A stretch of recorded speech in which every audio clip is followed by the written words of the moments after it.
la tataraddad fi rujui ila Allah azza wa jalla. Usijiulize nitarejea lini, nitaachaje maasi, hali yangu ni hivyo. Usijiulize sana kurejea kwa Allah. Wa in kathurat maasik, hata kama maasi yako mengi sana katika nafsi yako, usijiulize, rejea kwa Allah. Kwa nini urejee kwa Allah? Amekuacha muda mwingi kukupa fursa wewe. Wa in kathurat maasik, amekustiri katika maasi unayoyafanya. Umekuwa mzinifu, umekula riba, umekunywa pombe, umekula maganji, umekuwa mtu wa kadha, umesengenya, umedhulumu, umefanya kila aina ya maasi katika mgongo wa ardhi.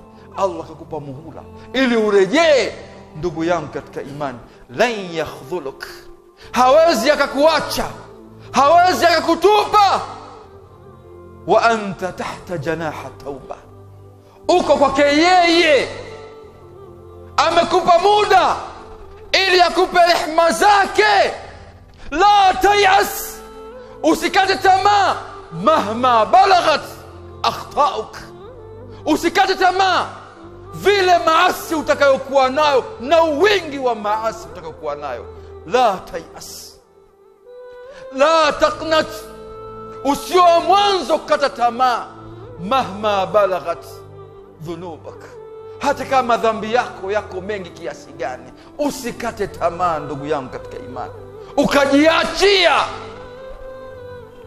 Fama ja'ala Allahu tauba, Allah hakuweka milango ya toba illa lilkhata, isipokuwa yale makosa waliokuwa nayo waja wake.